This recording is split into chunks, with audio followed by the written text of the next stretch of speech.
Walter, muchas gracias a mis amigos, colegas venezolanos por la invitación a participar de esta versión 33 de sus jornadas venezolanas de matemáticas. Como lo señaló Walter, trabajo en la Universidad Pedagógica Nacional, institución que esencialmente forma profesores y particularmente a través de su programa de pregrado, profesores de matemáticas para la educación básica y secundaria, básica, secundaria y media. Bien, debo señalar entonces que no soy experto en historia de las matemáticas, pero que me ha interesado efectivamente el discurso de la historia, sobre todo para favorecer los procesos de formación de profesores de matemáticas. Y es por eso que en el día de hoy he querido presentar una charla con el título que ven en pantalla, en donde vamos a intentar señalar algunos aspectos básicos, diría yo, sobre la inconmensurabilidad desde la perspectiva histórica. En esencia, lo que quiero presentar es que la inconmensurabilidad en sus orígenes surgió ligada a dos ideas. Una, la inexistencia de una proporción entre magnitudes geométricas y números, y otra, la inexistencia de una magnitud. En ambos casos, como se ve, está ligada a la no existencia de algo. Y ese algo, en ambos casos, es diferente, proporción y magnitud. Bueno, eso está ligado también con ideas que en general se asumen únicamente desde la perspectiva aritmética, como la de mínimo común múltiplo o máximo común divisor, pero que funcionan perfectamente para el caso de las magnitudes desde la perspectiva de entender la magnitud como una cantidad.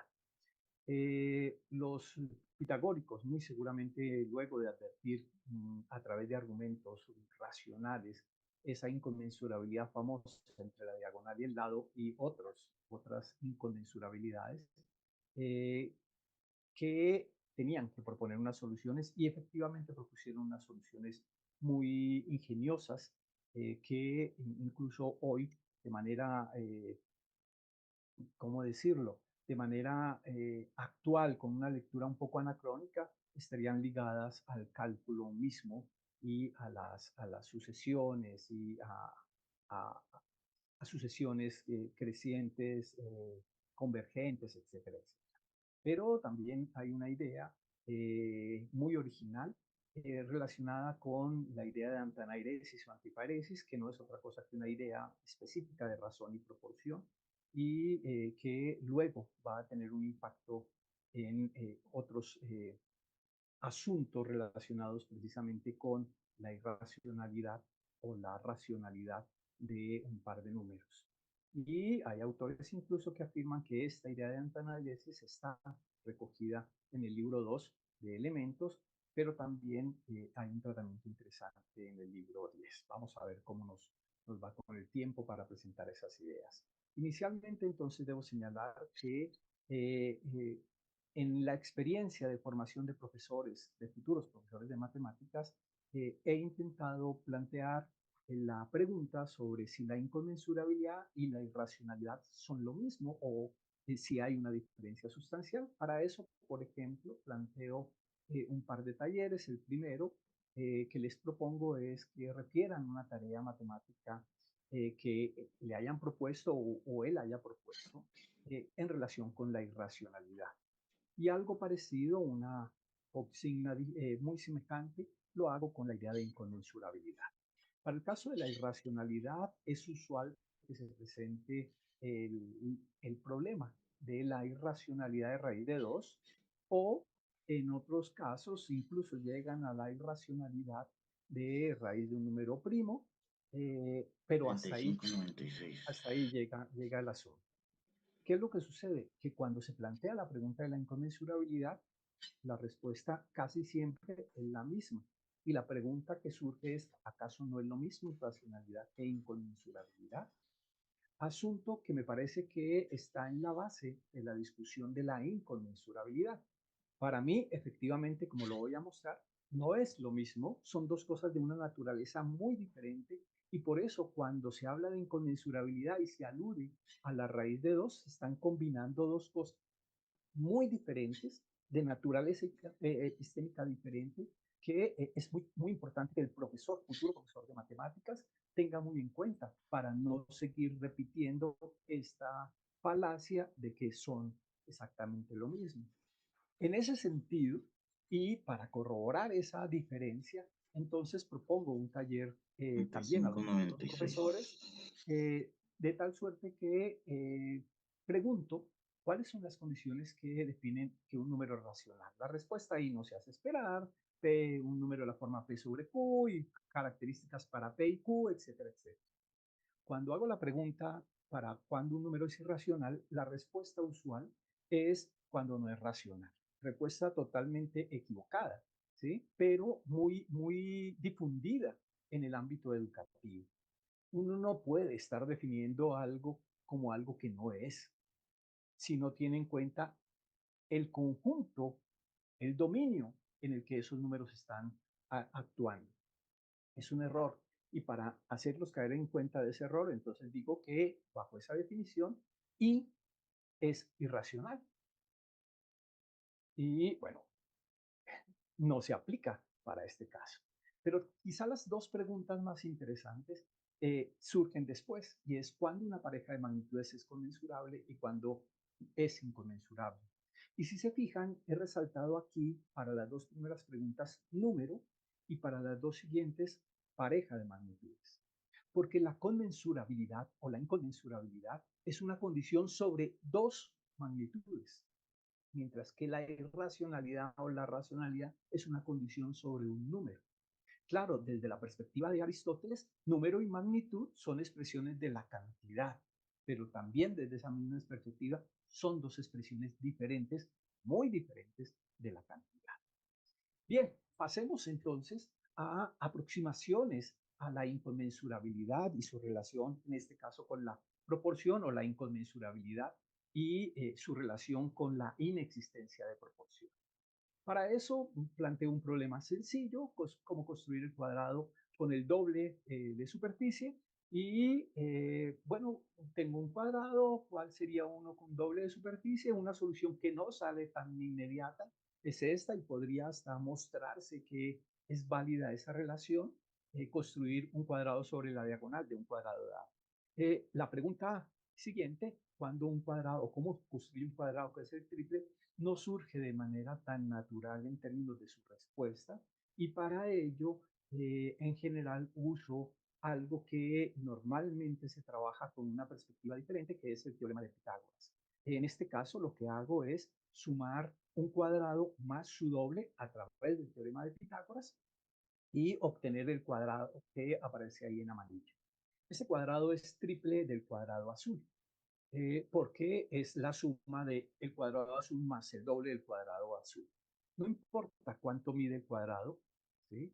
Porque aquí no importa el número asociado a la cantidad de superficie o al tamaño de la superficie, sino que interesa es el tamaño de la superficie en términos cuantitativos y no numéricos. Pero teniendo esto, que uno es el doble, el otro es el triple, entonces nos preguntamos qué números guardan la misma razón que la de la superficie de dos de los cuadrados. Pues el número 1 y 2 guardan la misma relación que guarda el tamaño del cuadrado azul con el tamaño rojo. Algo semejante ocurre entre 1 y 3 para el cuadrado azul y el cuadrado amarillo. Y por supuesto que podríamos decir que 2 y 3 es la razón o es la misma razón que guarda el tamaño del cuadrado rojo y el cuadrado amarillo. Si se fijan, entonces la existencia de una razón, o si se prefiere, de una proporción, formada por dos razones, una de ellas entre números y otra en tamaños de superficie, es una expresión concreta de la conmensurabilidad. Ahora, esta proporción no siempre existe, y ese es un punto fundamental de inexistencia de proporción y su relación con la inconmensurabilidad. En otras palabras, y para poner un caso concreto, no existe dos números cuya razón, números enteros, cuya razón sea la misma razón que hay entre la diagonal y el lado del cuadrado, para poner un ejemplo. Otra aproximación a la inconmensurabilidad tiene que ver con el mínimo común múltiplo. Partamos entonces de esta proporción. Sabemos que la relación entre esos dos es de 2 a 3, pero miremoslo desde el punto de vista de los múltiplos. A través del teorema de Pitágoras es fácil construir los múltiplos de cada uno de los cuadrados, por ejemplo, el doble, el triple, el cuádruple, el quíntuple, el sextuple del cuadrado rojo. Y por el mismo teorema de Pitágoras es fácil hacer el doble, el triple, el cuádruple y los demás múltiplos de el cuadrado amarillo. Bien, ahora la pregunta es, ¿hay múltiplos que son comunes? Para eso voy a dejar únicamente en la gráfica los múltiplos que son comunes, voy a borrar los otros y claramente vemos que el triple del rojo equivale al doble del amarillo o el sextuple del rojo equivale al cuádruple del amarillo. El mínimo común múltiplo entre los dos, pues es el primero que aparece, es decir, el triple y el doble, y eso implicaría que esos dos cuadrados son conmensurables, o que las magnitudes de esos cuadrados son conmensurables, o el tamaño de las magnitudes de esos cuadrados son conmensurables. Pero hay otra aproximación que tiene que ver con el máximo común múltiplo. En este caso, volvamos a la figura inicial, pero ahora hagamos las relaciones contrarias, es decir, que el cuadrado azul es un tercio del cuadrado amarillo o el cuadrado azul es la mitad del cuadrado rojo. La mitad del cuadrado azul entonces será, como es fácil verificar, un sexto del cuadrado amarillo o un cuarto del cuadrado rojo y por tanto tendríamos un máximo común divisor eh, ligado a la conmensurabilidad. Pero pasemos ahora a la inconmensurabilidad de la diagonal y el lado del cuadrado. Esto lo que quiere señalar es precisamente que no es lo mismo, no es el mismo problema que aparece graficado aquí. Mostrar que raíz de 2 es irracional. No, no tiene nada que ver ahí raíz de 2, no tiene por qué aparecer raíz de 2 y menos en el contexto de las matemáticas pitagóricas y las matemáticas griegas. Ese número no existía y entonces no podemos pensar en algo que no existe para justificar la inconmensurabilidad de la diagonal del lado. Seguramente el problema se dio en otra dirección y particularmente quiero mostrar aquí de manera muy rápida en qué dirección se pudo haber dado el problema. El problema de la diagonal y el lado del cuadrado puede entenderse como también como la inexistencia de una magnitud que sea un divisor simultáneamente de la diagonal y del lado de ese cuadrado. Y muy probablemente el argumento que expresaron los pitagóricos es como sigue. Supongo, bueno, voy a proceder por reducción al absurdo, supongo que esa magnitud existe, por tanto, la diagonal es un múltiplo de esa magnitud y a la vez el lado es un múltiplo de esa magnitud. No es el mismo múltiplo, por supuesto. Para dar cuenta entonces del argumento, lo que hago es restar a la diagonal del lado y voy a obtener ese nuevo lado que no voy a entrar aquí en detalles, pero termina siendo el lado de un cuadrado y ese cuadrado específicamente al ser al ser restado del lado del cuadrado original, nos va a quedar una diagonal. Nuevamente para ese cuadrado vamos a, perdón, eso significa la magnitud que habíamos considerado inicialmente es múltiplo del verde y del rojo y por tanto también es un divisor, perdón, del verde y el rojo, por tanto también es un divisor del negro y por tanto también es el divisor de esa nueva diagonal. Y si ese argumento lo reiteramos, porque se puede reiterar, dado que va a surgir siempre un cuadrado, como se ve ahí, entonces esa cantidad, esa magnitud, ese segmento tendría que ser cada vez más y más pequeño, ¿cierto? Y menor que todos los segmentos, lo cual es una contradicción al hecho de que no existen magnitudes infinitamente pequeñas en esta geometría. Bien, aquí como se pueden dar cuenta y disculpen el argumento así presentado de manera tan rápida y tan inexacta, pero lo importante es que no aparecen números realmente más allá de las ideas de múltiplo o de submúltiplo o divisor, como se diría. Y la inexistencia de una magnitud es lo que se pone en juego aquí, una magnitud que mida simultáneamente al lado y a la diagonal. No aparece por ningún lado raíz de 2 y es que no tiene por qué aparecer. Eso es un anacronismo desde mi perspectiva, la aparición de raíz de 2 ligada a la inconmensurabilidad de la diagonal y el lado, en este caso, del cuadrado, para tomar el ejemplo más corriente. Bien, ¿esto qué significa? Que los matemáticos pitagóricos estaban frente al problema de la inconmensurabilidad, pero no se quedaron ahí.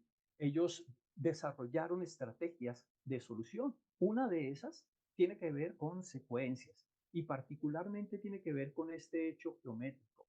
Y es que cuando uno tiene un cuadrado como el que estoy presentando y arma una nueva figura, sumándole al lado la diagonal, va a poder formar entonces otro cuadrado, pero casualmente ese cuadrado, como se ve ahí, su diagonal es la diagonal del primer lado más dos veces el lado del primer cuadrado. Esta relación es importante, es decir, que en esta secuencia geométrica de estructurar cada vez un cuadrado más grande, el segundo cuadrado tiene como condición que su lado es el lado del original más la diagonal del original y su diagonal es la diagonal más dos veces el lado. Eso en términos sencillos, digo, simbólicos que facilitan las cosas, se puede ver aquí y se puede ver a través de la expresión que si la diagonal del primer cuadrado es D y la del segundo y la del primer y el lado es A, la diagonal del segundo cuadrado es dos veces el lado más la diagonal y el lado de ese segundo cuadrado va a ser el lado más la diagonal del primero y podemos de manera recursiva ir encontrando las expresiones algebraicas que representarían las medidas de las diagonales y los lados de estos cuadrados. Por supuesto que los pitagóricos no usaban esta simbología, pero lo importante es lo que está detrás de la simbología, las relaciones que acabo de relatar. Los pitagóricos hacían entonces algo maravilloso y era que reemplazaban esos valores de A y de D por dos valores, en este caso 1, y lo que iban encontrando, aquí escrito en términos de fracciones, pero realmente era en términos de razón, era la razón 1 a 1 para el primer cuadrado, la razón 3 2 para el segundo cuadrado, y así sucesivamente la razón de 7 a 5, de 17 a 12, de 41 a 29. Si nosotros nos damos la libertad de escribir esto como fracciones y calcular su cociente, lo que vamos a tener son los números que van apareciendo aquí. Y casualmente esos números son una sucesión que converge al número raíz de 2.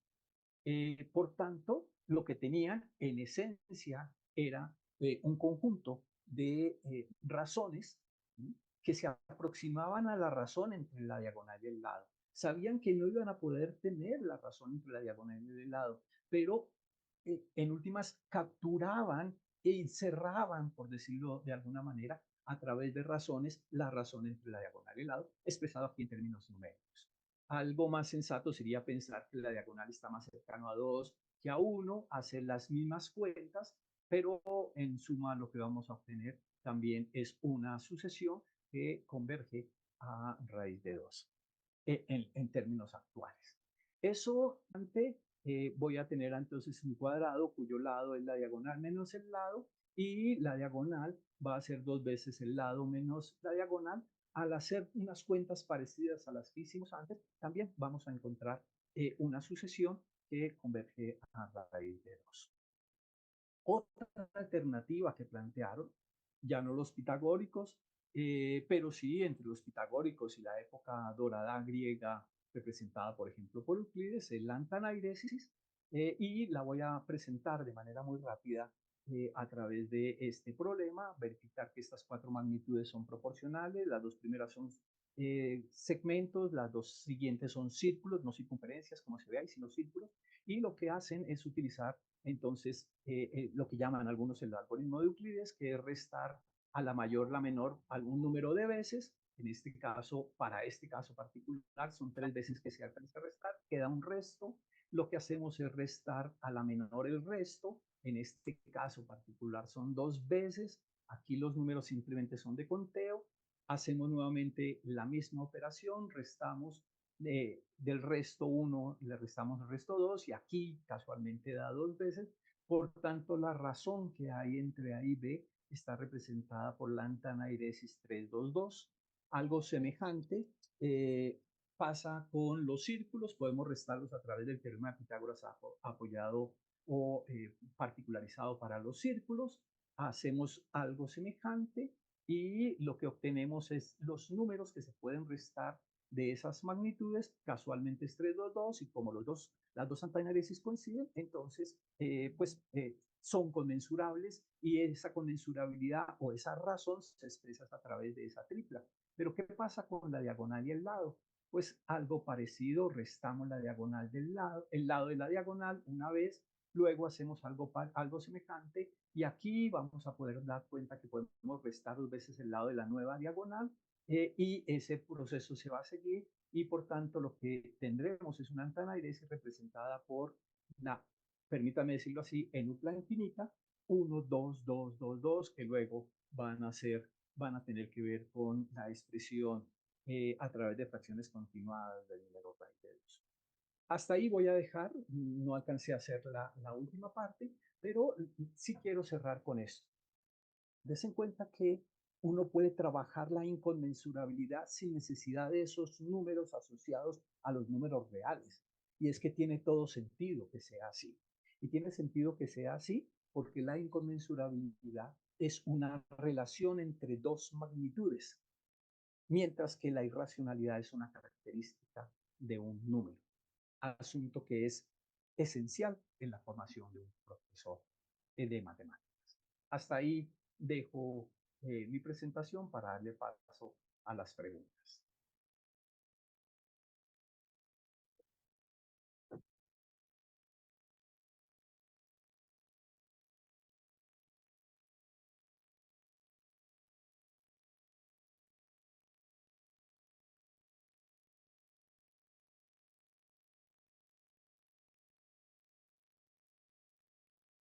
¿Alguien tiene algún comentario? Sí, por favor. Yo tengo un comentario y una pregunta también. Adelante, Douglas. Ahí te escuchamos, Douglas. Ajá, sí, pero quiero que el coordinador Walter me responda. Walter. Dime. Ajá, que yo quiero hacer un comentario a la intervención de Edgar. Bueno, adelante, Douglas, te oímos.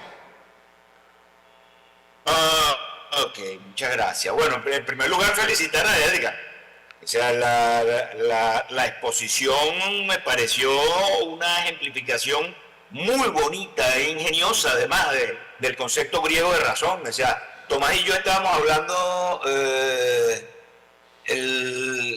Tomás y yo estuvimos hablando temprano hoy en la mañana justamente este tema que también está parte del estudio que estamos haciendo Tomás y yo, y justamente yo niego que los griegos tuvieran el concepto de número racional, y creo que la forma en que Edgar expone el concepto de razón, pues me da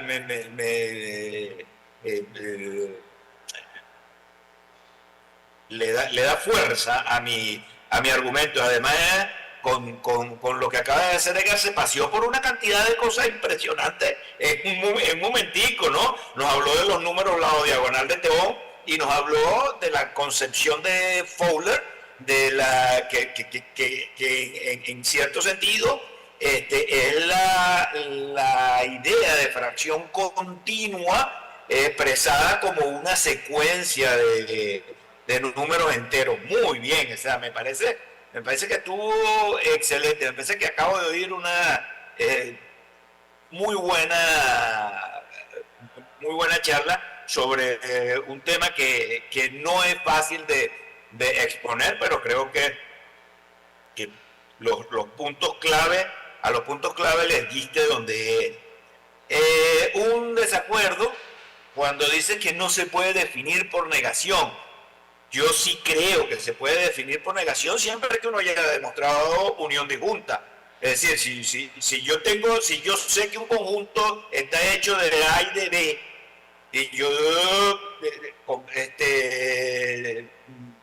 y identifico A, entonces digo que B es lo que no es A. Si la unión, si A y B son conjuntos disjuntos. Ahora, claro, allí tengo otro problema, porque yo entiendo creo entender cuál es la dificultad que plantea Edgar, en el sentido de que decir que un número irracional es uno que no es racional, tampoco me dice mucho si yo solamente sé que no existen números irracionales. Es decir, yo debo buscar algún procedimiento constructivo para mostrar qué clase de cosa es un número irracional. Entonces, creo que el punto de acuerdo al que pudiéramos llegar es sobre eso, pero creo que sí se puede definir por negación perfectamente. Bueno, gracias. Bueno, gracias Douglas por tu comentario. Vamos a seguir la misma tónica, Edgar, de que todas las personas que tengan comentario o pregunta y luego tú respondes globalmente o cada una, pues, ¿no? Aquí hay otra interrogante que tiene uno de los asistentes, así que, por favor. Hola, Edgar. Más que una interrogante, yo quizás tengo un comentario que agregar a lo que has discutido aquí, porque el tema de la inconmensurabilidad y la comensurabilidad a mí me parecen casi que esenciales y siento que nadie ha tratado de eso como realmente con una claridad de conceptos como realmente lo han tratado los griegos. Yo no sé si ibas a tocar este tema en tu charla más adelante, que dijiste que había otro sitio que no pudiste tocar, pero justamente hay otro proceso de análisis, digamos, que presenta Euclides en la primera proposición del libro 7, que es el proceso de la anafáiresis, o como se conoce, que es el algoritmo euclidiano, pero que es con números, no es con magnitud. Y entonces él hace algo muy similar a lo que hizo usted aquí con los cuadrados, la resta, y una resta, digamos, que indefinida, en el cual nunca se llega a una magnitud que mide tanto la diagonal como el lado del cuadrado, ¿no? Pero curiosamente, Euclides aplica ese mismo razonamiento, entre comillas, con los números, y entonces pero él establece una diferencia en el comienzo de ese libro 7. Él dice justamente, o se llega a la medición completa del número, o sea, una conmensurabilidad entre dos números, o se llega a la mónada, en este caso, en cuyo caso eso es un límite ya en tu proceso de anafáiresis o de análisis numérico, ¿no? Entonces, no encontramos eso cuando estamos haciendo ese análisis de la magnitud o de las magnitudes. Entonces, yo comento esto porque que creo que ese procedimiento lo demuestra Euclides en la primera proposición del libro 10. Entonces, está la primera proposición del libro 7 y la primera proposición del libro 10. Y me parece importante hacer esa distinción porque denota que justamente algo que comentaste al inicio, que es que los griegos hacían esa distinción entre magnitud y número, y en ese caso yo considero personalmente que los pitagóricos sí aceptaban la inconmensurabilidad, y no era como usualmente se dice que, bueno, cuando Hippasus creo que era, que hizo un descubrimiento accidental de la inconmensurabilidad de la diagonal del cuadrado con respecto al lado, entonces los pitagóricos rechazaron eso e intentaron de alguna forma esconder ese descubrimiento o algo así por el estilo. En lo personal yo no considero que eso sea así. Yo creo que ellos muy conscientemente tenían un manejo de la inconmensurabilidad y no era un secreto a esconder o que era una especie de herejía matemática o algo así por el estilo como usualmente se le describe. Entonces, bueno, quería hacer ese comentario adicional para agregar la discusión. Y aquí Gaby quiere hacer una pregunta también, creo que en relación a esto también. Hola, sí, mi pregunta va un poquito relacionada con eso. Como se están haciendo aquí referencia, o se está haciendo referencia a los conceptos griegos, yo voy a hacer entonces referencia a la idea de número griego, porque yo sé que actualmente es muy distinta la definición. Justamente en Grecia había una diferenciación entre número y magnitud, porque la magnitud es una entidad geométrica, es continua, mientras que el número, al ser una multitud compuesta de mónadas o unidades, es discreto. Y en ese sentido, no sé, a mí me surge la duda. En Euclides, por ejemplo, se ve bien la diferenciación entre geometría y aritmética, entre magnitud y número. Ellos pueden ser tratados ambos con la teoría de proporciones, sin embargo, cada uno es, por decirlo así, una especie diferente, vamos a plantearlo de ese modo, son opuestos. Y yo quería preguntar, a ver, ¿por qué piensa usted que en la modernidad eso se perdió? Porque realmente cuando nosotros hablamos de números irracionales, por ejemplo, ahí no hay una diferenciación entre magnitud y número, como lo había en Grecia, justamente porque la definición de número ha cambiado. Entonces, por ejemplo, que yo diga que un número irracional es, no sé, por decir algo, pi o phi o algo por el estilo, yo no estoy realmente haciendo referencia a un número que está compuesto de unidades y que es discreto, sino estoy haciendo referencia a una relación entre magnitudes. Entonces mi pregunta sería, ¿por qué cree usted que en la modernidad se perdió esa diferenciación? ¿Alguna otra pregunta? No hay más comentarios o preguntas, así que tienes la palabra, Edgar. Sí, yo tengo la mano levantada. Tomás tiene la mano levantada. Sí, bueno, yo creo que la pregunta va en la misma dirección, ¿no? Lo que estaba comentando Douglas de la antifeiresis y un poco lo que dijo Gaby, ¿no?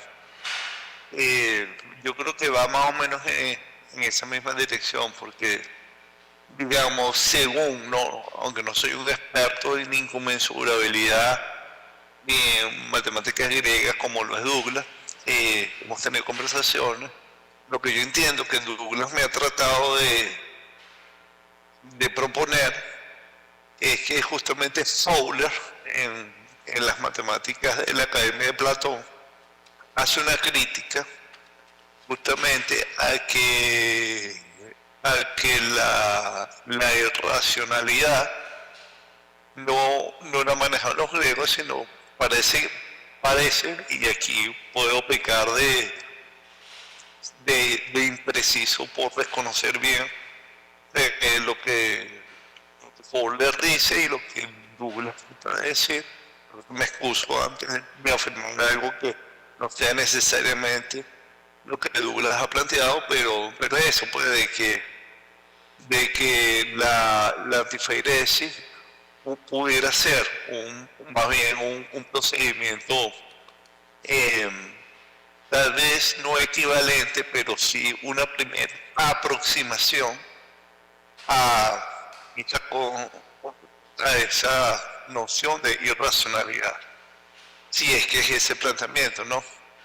Lo digo también un poco en la misma dirección de la pregunta que me hizo Gaby en mi presentación, o sea, porque yo creo que no hemos estudiado, o no estudiado, bueno, no hemos estudiado y por ende no hemos comprendido, ¿no?, a los griegos en su totalidad. Entonces ahí hay cosas que todavía no están claras, ahí hay cosas, por cierto, aquí en camino, hay cosas que todavía no la tenemos muy clara, no sabemos si es exactamente lo que los griegos trataron de decir, o tal vez ellos tenían unas aproximaciones o unos conceptos bien definidos que por medio de las traducciones, por medio de lo que se perdió y lo que podemos evaluar ahorita, tal vez no damos exactamente la interpretación que ellos inicialmente querían dar, nunca lo sabremos. Entonces esa era la reflexión. Y lo segundo, ya en el personaje, quería cuestionar contigo, por mi ausencia, pero la responsabilidad de papá colapsa con el cambio de obra, entonces tuve que llevar a Tomás a su escuela, así que me disculpa por ausentarme, pero el trabajo de papá no se puede diferir, pues. Entonces nada más quería disculparme por eso, y bueno, esa era mi reflexión. Bueno, adelante, Edgar. Sí, Walter, vamos a intentar responder las preguntas, las inquietudes o reaccionar a los comentarios. Quizá mi primera respuesta tiene que ver con esto de la definición por negación. Creo que estamos totalmente de acuerdo. La definición por negación tiene sentido como se hace en la escuela cuando se definen los irracionales como los que no son racionales, pero se tiene ya de fondo los reales. Y creo que eso, digamos que tiene sentido ahí. Lo que sucede es que no tiene un sentido constructivo. No puedo decir que estoy construyendo los conjuntos numéricos, aún no tengo los reales, tengo los racionales, y entonces decir que los que no son racionales, ¿cierto?, juntos con lo que son racionales, entonces me forman otro conjunto, porque tengo una totalidad. Y eso es lo que se hace en la escuela. Eso es sencillamente absurdo. Pero si tengo los reales ya construidos, pues tiene sentido que diga que unos son racionales y los que no son irracionales. Creo que en eso no hay diferencia, y creo que ahí podemos tener un acuerdo. Efectivamente, voy a pasar a las otras inquietudes, y quiero responder de manera muy clara el por qué se perdió esta diferencia entre número y magnitud. Desde mi óptica, el problema de la inconmensurabilidad no lo resuelven los griegos. De hecho, le hacen el quite al problema. Euclides le hace el quite al problema, no solo dividiendo aritmética y geometría, como el estudio del número y la magnitud geométrica respectivamente, sino proponiendo la definición 5 del libro 5, esa definición tan abstrusa pero que es tan llamativa y ha causado tanto interés por los matemáticos, y en las matemáticas mismas y en sus usos y demás. Pero el punto es que la inconmensurabilidad, desde mi óptica, solo se resuelve cuando disponemos de un sistema numérico, como el caso de los reales, final del siglo XVIII, en la medida en que en ese conjunto numérico sí tenemos dos números cuya razón es, como en el caso típico, la razón entre la diagonal y el lado. Es decir, solo hasta que tengo la existencia de raíz de 2 como un elemento en un conjunto numérico, puedo decir que sí existen dos números cuya razón es la misma razón que la diagonal y el lado. Pero la humanidad tuvo que esperar más de 20 siglos para hacerlo. Pero eso trae como consecuencia fundamental que una relación entre dos magnitudes pueda ser aritmetizada, es decir, que pueda ser convertida en un número a través del cociente de esos dos números, de raíz de 2 y 1, para poner el caso concreto. Solo ahí, solo en la aritmetización de las magnitudes y las razones entre magnitudes pierden su naturaleza. Y por supuesto que podríamos hacerlo semejante a solo cuando el pensamiento cuantitativo no numérico es cuantificado a través de los números, es medido a través de los números, entonces el razonamiento cuantitativo numérico a través de números reemplaza, sustituye, rebasa el pensamiento cuantitativo no numérico. Y eso es lo que ha pasado, en lo que pasó desde mi óptica con el advenimiento de los números reales. Y eso es lo que ha pasado en la escuela, porque el pensamiento numérico sustituye al pensamiento cuantitativo no numérico, despojando a la humanidad de un valor enorme en términos de pensamiento numérico, pensamiento matemático posiblemente o potencialmente construible en la escuela. No pensamos y no nos acostumbramos a pensar las cantidades sin los números, lo cual genera una falta de potencial en términos del pensamiento matemático que lo tuvo la humanidad. Todo lo reducimos a números, todo. El cálculo incluso se piensa a través de los números reales. Si no tenemos los números reales de base, pareciera que no tenemos entonces la solidez conceptual para hacer cálculo, negando con eso que uno puede hacer una aproximación muy rigurosa al cálculo teniendo las condiciones de las magnitudes sin medirlas. A eso es lo que llaman algunos la intuición geométrica del cálculo.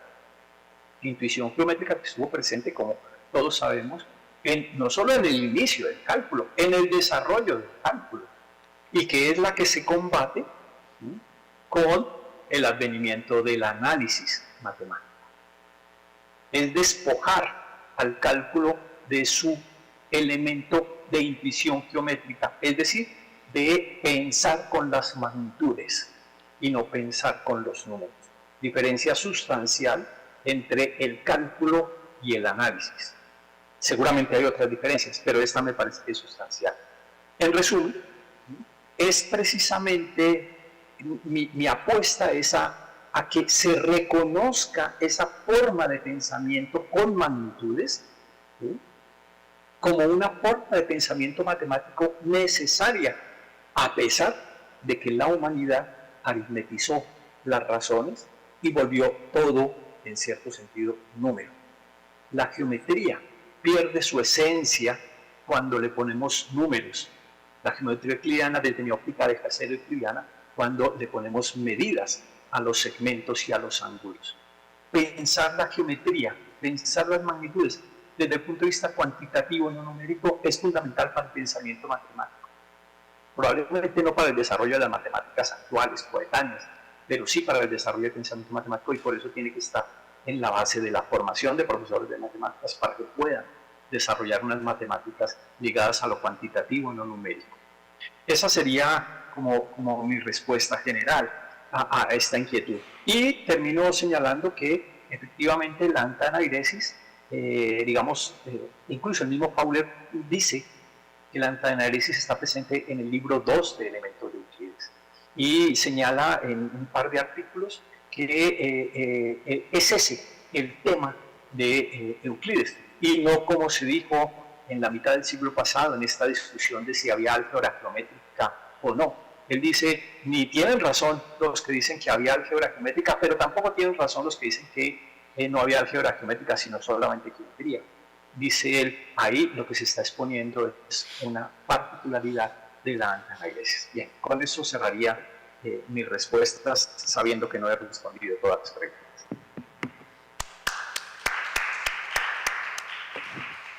Bueno, muchísimas gracias, Edgar, por tu interesante exposición y por la discusión tan interesante que generó al final.